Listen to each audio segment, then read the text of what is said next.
Guys ಈ ಒಂದು ವಿಡಿಯೋನಲ್ಲಿ ಫೋನ್ಪೇ ಅಪ್ಲಿಕೇಶನಲ್ಲಿ ನೀವು ಆಟೋ ಪೇಯನ್ನು ಯಾವ ರೀತಿಯಾಗಿ ಸ್ಟಾಪ್ ಮಾಡ್ಕೋಬೇಕು, ಪಾಸ್ ಮಾಡ್ಕೋಬೇಕು ಅಥವಾ ಡಿಲೀಟ್ ಮಾಡ್ಕೋಬೇಕು ಇವತ್ತಿನ ವಿಡಿಯೋ ನಿಮಗೆ ಕಂಪ್ಲೀಟಾಗಿ ತಿಳಿಸ್ಕೊಡ್ತಾ ಇದ್ದೀನಿ. ಸೊ ವಿಡಿಯೋನ ಕೊನೆವರೆಗೂ ನೋಡಿ, ನಿಮಗೆ ಅರ್ಥ ಆಗುತ್ತೆ. ನೀವು ಕೂಡ ಈ ಒಂದು ಸ್ಟೆಪ್ಸನ್ನು ನೀವು ಫಾಲೋ ಮಾಡಿಬಿಟ್ಟು ಡಿಲೀಟ್ ಮಾಡ್ಕೋಬೋದು, ಓಕೆನಾ. ಸೊ ಫಸ್ಟ್ ನೀವು ಫೋನ್ಪೇ ಅಪ್ಲಿಕೇಶನ್ನ ಪ್ಲೇಸ್ಟೋರಲ್ಲಿ ಸರ್ಚ್ ಮಾಡ್ಕೊಳ್ಳಿ. ಮೊದಲು ಈ ಒಂದು ಅಪ್ಲಿಕೇಶನ್ ಅಪ್ಡೇಟ್ ಮಾಡ್ಕೊಳ್ಳಿ.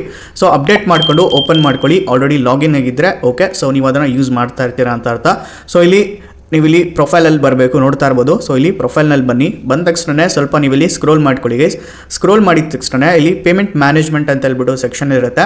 ಸೊ ಅಲ್ಲಿ ಆಟೋ ಪೇ ಅಂತ ಹೇಳ್ಬಿಟ್ಟು ಆಪ್ಷನಲ್ಲಿ ನೀವು ಅದರ ಮೇಲೆ ಕ್ಲಿಕ್ ಮಾಡ್ಕೋಬೇಕು. ಓಕೆ, ಸೊ ಆಟೋ ಪೇ ಅಂತ ಇದೆ ಅಲ್ವಾ, ಸೊ ಅದರ ಮೇಲೆ ನೀವು ಇಲ್ಲಿ ಕ್ಲಿಕ್ಕನ್ನು ಮಾಡ್ಕೊಳ್ಳಿ. ಸೊ ಕ್ಲಿಕ್ ಮಾಡಿದ ತಕ್ಷಣ ಈ ರೀತಿಯಾಗಿ ಆಟೋ ಪೇಸ್ ನಿಮ್ಮದು ತೋರಿಸುತ್ತೆ. ಸೊ ಇಲ್ಲಿ ನೋಡ್ತಾ ಇರ್ಬೋದು, ಇಲ್ಲಿ ಹಲವಾರು ಆಟೋ ಪೇಸ್ ಆಲ್ರೆಡಿ ಇರುತ್ತೆ. ನಿಮ್ದೇನಾದರೂ ಆಲ್ರೆಡಿ ಅಮೌಂಟ್ ಕಟ್ ಆಗ್ತಾ ಇದೆ ಬ್ಯಾಂಕ್ ಅಕೌಂಟಲ್ಲಿ ಅಂತಂದರೆ, ಲೆಟ್ ಸಪೋಸ್ ಇವಾಗ ಇಲ್ಲಿ ನೋಡ್ತಾ ಇರ್ಬೋದು ನಂದು ಇನ್ಶೂರೆನ್ಸ್ ಬ್ರೋಕರ್ಸ್ದು ಇಲ್ಲಿ ಆಟೋ ಪೇ ಇದೆ. ಅದೇ ರೀತಿಯಾಗಿ ನಿಮ್ಮದು ಇಲ್ಲಿ ಇನ್ಶೂರೆನ್ಸ್ ಇರ್ಬೋದು, SIP ಇರ್ಬೋದು, ನಂತರ ಇಲ್ಲಿ ನೆಟ್ಫ್ಲಿಕ್ಸ್ ಆಗಿರ್ಬೋದು, ಅಮೆಝಾನ್ದು ಆಗಿರ್ಬೋದು, ಯಾವುದೇ ಆಗಿರ್ಬೋದು ಗೈಸ್. ನಿಮ್ದೇನಾದರೂ ಆಟೋ ಪೇಮೆಂಟ್ ಇಲ್ಲಿ ಆಲ್ರೆಡಿ ಸೆಲೆಕ್ಟೆಡ್ ಇತ್ತು ಅಂತಂದರೆ ನಿಮಗೆ ಇಲ್ಲಿ ಲೀಸ್ಟ್ ಅನ್ನೋದು ಬರುತ್ತೆ. ಓಕೆ, ಸೊ ಅದರಲ್ಲಿ ನಿಮಗೆ ಯಾವುದು ಬೇಕೋ ಅದನ್ನು ನೀವು ಪಾಸ್ ಮಾಡ್ಕೋಬೋದು, ಜೊತೆಗೆ ಡಿಲೀಟ್ ಕೂಡ ಮಾಡ್ಕೋಬೋದು. ಲೆಟ್ ಸಪೋಸ್ ಇವಾಗ ಇಲ್ಲಿ ಎಕ್ಸಾಂಪಲ್ ತೋರಿಸ್ತೀನಿ ನೋಡಿ. ನಂದು ಆಲ್ರೆಡಿ ಒಂದು ಆಟೋ ಪೇ ಸೆಟ್ ಇದೆ. ಸೊ ಅದ್ರ ಮೇಲೆ ನಾನು ಕ್ಲಿಕ್ ಮಾಡ್ಕೊತೀನಿ. ಕ್ಲಿಕ್ ಮಾಡಿದ ತಕ್ಷಣ ಇಲ್ಲಿ ಆಟೋ ಪೇ ಇಸ್ ಆಕ್ಟಿವ್ ಅಂತ ತೋರಿಸ್ತಾ ಇದೆ. ಓಕೆ, ಅಂದರೆ ತಿಂಗಳು ನಮ್ಮದು ಬ್ಯಾಂಕ್ ಅಕೌಂಟಲ್ಲಿ ಈ ಒಂದು ಅಮೌಂಟ್ ಅನ್ನೋದು ಕಟ್ ಆಗ್ತಾ ಬರುತ್ತೆ.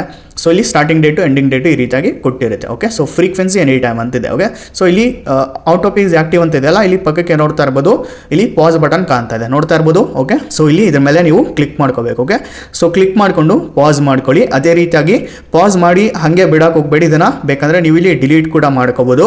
ನೋಡಿ, ನಿಮಗೆ ಈ ಒಂದು ಆಟೋ ಪೇ ಬೇಡ ಅಂತಂದರೆ ನೀವು ಇಲ್ಲಿ ಕಂಪ್ಲೀಟಾಗಿ ಡಿಲೀಟ್ ಮಾಡ್ಕೋಬೋದು, ಅಥವಾ ಇಲ್ಲಿ ಪಾಸ್ ಆ್ಯಂಡ್ ಆ್ಯಕ್ಟಿವ್ ಕೂಡ ಮತ್ತೆ ನೀವು ಮಾಡ್ಕೋಬೋದು. ನೀವು ಪಾಸ್ ಮಾಡಿರ್ತೀರಲ್ವ, ಮತ್ತೆ ಆ್ಯಕ್ಟಿವ್ ಮೇಲೆ ಕ್ಲಿಕ್ ಮಾಡಿದರೆ ಮತ್ತೆ ಆ್ಯಕ್ಟಿವ್ ಆಗುತ್ತೆ. ಓಕೆ, ಸೊ ಇಲ್ಲಿ ಪಿನ್ ಕೇಳುತ್ತೆ, ಪಿನ್ ಹಾಕಿದ ತಕ್ಷಣ ಮತ್ತೆ ಆ್ಯಕ್ಟಿವ್ ಆಗುತ್ತೆ.